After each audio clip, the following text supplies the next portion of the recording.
नमस्कार साथियों, मैं हूं Pramod Kumar Kandwal, intensive spiritual path से। अधिकांश व्यक्ति इस बात पर बहस करते हैं कि पहले मुर्गी आई या अंडा। इससे क्या फर्क पड़ता है कि पहले मुर्गी आई थी या अंडा आया था? यदि अंडा पहले आ गया तो क्या विशेष हो गया, और मुर्गी पहले आ गई तो प्रकृति में ऐसा कौन सा बदलाव आ गया कि होली दिवाली को बारिश की जगह हीरे मोती बरसते हैं? हम ये नहीं सोचते कि पहले चाहे कोई भी आए, मगर मुर्गी और अंडा एक दूसरे के पूरक हैं, कंप्लीमेंट हैं, वे एक दूसरे के उत्पादक हैं। यह बहस ज्यादातर वे लोग करते हैं जो पूरी तरह से सांसारिक हैं। सच्चा भक्त इस प्रकार की बहस में अपना समय कभी खराब नहीं करेगा। यदि कोई उससे पूछेगा कि पहले मुर्गी आई या अंडा, तो वो यह बताएगा कि पहले भगवान आए, उसके बाद ही कोई और था। अब वह मुर्गी है या अंडा, इससे उसकी भक्ति में ना कोई फर्क पड़ रहा है, ना ही ये कोई चर्चा करने का सार्थक विषय है। अनंत ब्रह्मांड मिलकर भी हमें कुछ नहीं दे सकते। हमारी आवश्यकता की पूर्ति नहीं कर सकते, मगर हम ब्रह्मांड का कल्याण कर सकते हैं। हम इतने बड़े हैं।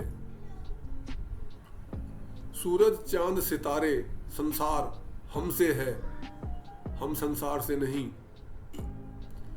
मगर यह बात हमें समझ नहीं आएगी कि संसार हमारा नहीं है और हमारे लिए नहीं है।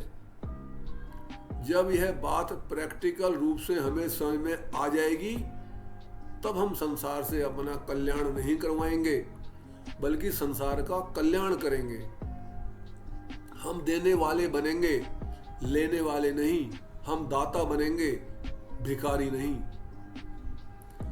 धन का हमारे जीवन में बहुत महत्व है, जिससे हम संसार के अधिकांश कार्य करते हैं, मगर यह दुधारी तलवार भी है। संत महात्मा कहते हैं, कनक कनक ते 100 गुनी, मादकता अधिकाय, वा खाए बोराए जग, या पाए बोराए। कनक माने सोना, यानी धन संपदा, और कनक का दूसरा अर्थ धतूरा भी है। धन का नशा धतूरे से 100 गुना ज्यादा होता है, क्योंकि नशीली वस्तु खाने के बाद नशा होता है, मगर धन के तो घर में प्रवेश करते ही नशा शुरू हो जाता है। नशीली वस्तु का नशा तो तभी होगा जब हम उसे प्रयोग करेंगे, मगर जरूरत से अधिक सोना चांदी धन दौलत का नशा हमें हर समय होगा, चाहे हम उसका प्रयोग करें या नहीं। जब राजा दशरथ अपने पुत्रों की प्राप्ति के लिए अपने राजमहल में यज्ञ करवाने हेतु श्रृंगी ऋषि को बुलाने के लिए अपनी सेना के साथ सोने के रथ में सवार होकर जंगल में जाने लगे, तो कुलगुरु वशिष्ठ ने कहा कि आप रिसीवर को निमंत्रित करने जा रहे हैं या फतह करने? वो आपके इस ऐश्वर्य से आकर्षित होकर आपके पुत्रष्ट यज्ञ करने आपके महल में नहीं आएंगे। आपको उनके पास बिना किसी तामझाम के अकेले नंगे पैर जाना होगा, तथा पूर्ण रूप से अहंकार विहीन होकर तथा विनम्रता से उनसे यज्ञ करवाने के लिए प्रार्थना करनी होगी।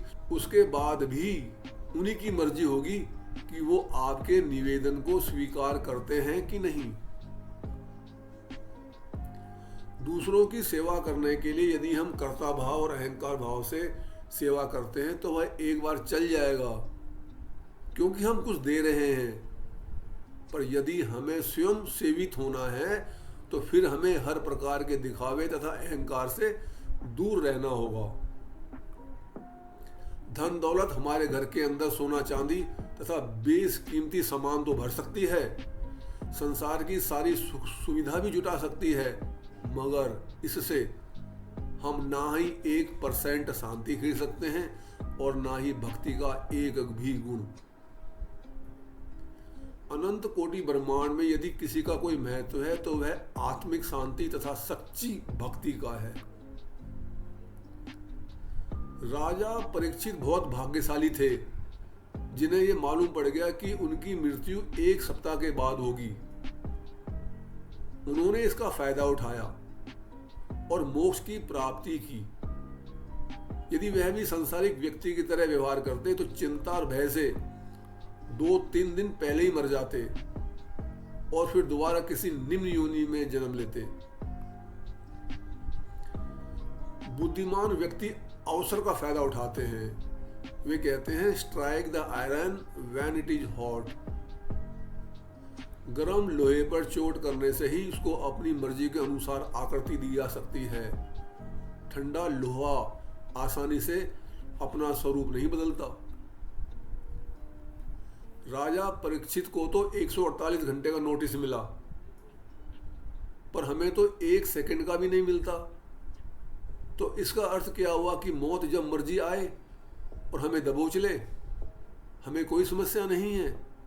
हम हर समय हंसते हुए मरने को तैयार हैं। नहीं, ऐसा बिल्कुल नहीं है। जबकि वास्तविकता यह है कि हमें अपनी मृत्यु की कभी याद ही नहीं आती, और कभी गलती से याद आ भी जाए या हम किसी से जीने मरने की कोई बात सुन भी लें तो एक कान से सुनते के साथ ही दूसरे कान से निकाल देते हैं। हम कभी ये मनन नहीं करते कि हमें भी मरना है, और वह भी किसी भी वक्त। बल्कि कुछ लोग तो बुरा भी मान जाते हैं यदि उनसे कहा जाए कि अपनी मौत को याद रखो, ये तो एक दिन आनी ही है। इसके विपरीत यदि हम साधु संतों की बातें करें तो वह जिंदगी से ज्यादा मौत को याद रखते हैं। वह अच्छी तरह से जानते हैं कि जिंदगी तो झूठी है, मौत सच्ची है, ये तो एक दिन आनी ही है, और वह भी किसी भी समय आ सकती है। तो वह हर आने वाले मिनट को अपनी मौत का ही समय समझते हैं।